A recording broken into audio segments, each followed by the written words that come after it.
Hash the golden spoon. The autumn rain fell softly against the tall windows of Rosewood Manor, painting silver streaks down the glass. Inside the grand dining room, candlelight flickered across polished mahogany and gleaming silverware. At the head of the long table sat Theodore Whitmore, a man of 73 years, his silver beard neatly trimmed, his blue eyes still sharp despite the weight of time upon his shoulders. Across from him sat a boy of 9 years old.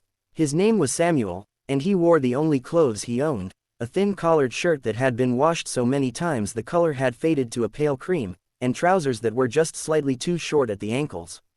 His dark hair was combed as neatly as he could manage, and his hands rested awkwardly in his lap. Samuel had never been inside a place like this before. The orphanage where he lived had plain walls and simple wooden benches. The food came on chipped plates, and everyone ate quickly, hungrily, before it was gone.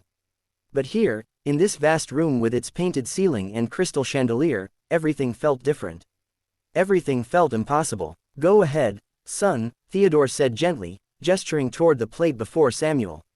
"Don't be shy." Samuel looked down at his plate.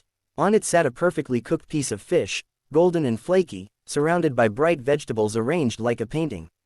Beside his plate were more forks and spoons than he had ever seen in one place.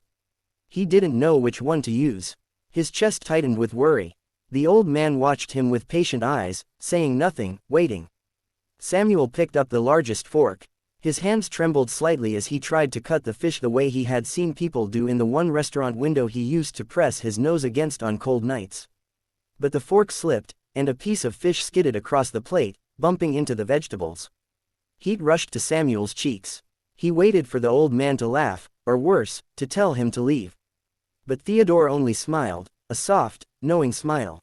"You know," he said, his voice like distant thunder, low and rumbling but somehow comforting, "I once ate dinner with the Queen of England." "Can you imagine that?" Samuel's eyes widened. He shook his head. "It's true," Theodore continued, leaning back in his chair. "I was so nervous that when I reached for my water glass, I knocked over the salt shaker. It rolled right off the table and onto the floor. Made quite a clatter." He chuckled at the memory. "The Queen looked at me, and you know what she did?" "What?" Samuel whispered. "She knocked over her own salt shaker. On purpose. Then she smiled at me and said, 'Now we're even.'" Samuel felt something unknot inside his chest. He looked up at the old man and saw kindness there, real and deep. "Mr. Whitmore," Samuel said quietly, "why did you invite me here?" It was the question that had burned in his mind ever since the letter arrived at the orphanage 3 days ago. The headmistress had read it aloud with disbelief in her voice. Mr. Theodore Whitmore, one of the wealthiest men in the city, had requested the pleasure of young Samuel's company for dinner at Rosewood Manor. No one could understand why. Samuel was nobody special. He had no family, no connections, nothing to offer a man like Theodore Whitmore. The old man set down his fork and folded his hands. "Do you know what today is, Samuel?" Samuel shook his head. 47 years ago today, I sat exactly where you're sitting now." Samuel blinked in confusion. "But, this is your house." "It is now," Theodore said. "But it wasn't then. 47 years ago, I was a boy of 10. An orphan, just like you. And I was invited to dinner by the man who owned this house, a wealthy old gentleman named Charles Montgomery." Samuel's mouth opened slightly in surprise. Theodore continued, his voice soft with memory. "I was so scared that night. I didn't know how to act, what to say, which fork to use. I spilled water on the tablecloth. I dropped my napkin 3 times. But Mr. Montgomery never made me feel ashamed. He told me stories. He asked me about my dreams. And at the end of the night, he said something I never forgot." "What did he say?" Samuel asked, leaning forward. "He said, 'Theodore, I see something in you.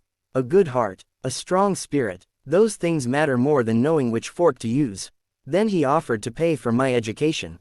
He became my mentor, my guide. He changed my entire life." Samuel felt his throat grow tight. That's wonderful." Theodore nodded. "It was. And before he passed away, Mr. Montgomery made me promise something. He made me promise that one day, when I was old and had made my own fortune, I would find a child who needed help. A child with a good heart. And I would pass along the gift he gave me." The rain continued its gentle pattern against the windows. Samuel sat very still, his heart beating fast. "The headmistress at your orphanage tells me you share your food with the younger children," Theodore said. Even when you're hungry yourself. She says you read stories to them at night, helping them fall asleep when they're scared. She says you've never once complained, even though you've had every reason to. Tears pricked at Samuel's eyes. He had never thought anyone noticed those things. Samuel, Theodore said, his voice thick with emotion, I see something in you. A good heart, a strong spirit. Those things matter more than anything else in this world. The old man reached into his jacket pocket and pulled out an envelope.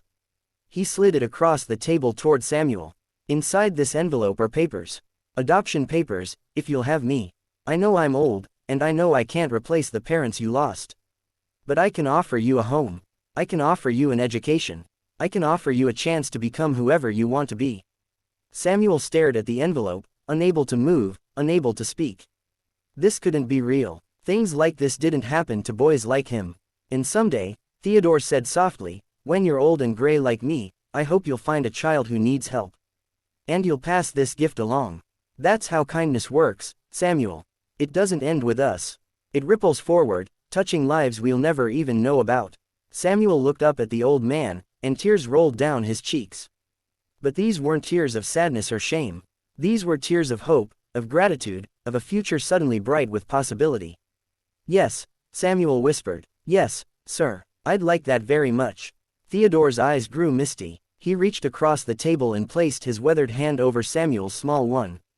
Welcome home, son. Outside, the rain softened to a gentle mist. The candles burned warm and steady. And at the long mahogany table in Rosewood Manor, an old man and a young boy sat together, not as strangers, but as family.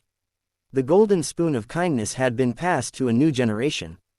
And somewhere, in the great mystery beyond, Charles Montgomery smiled.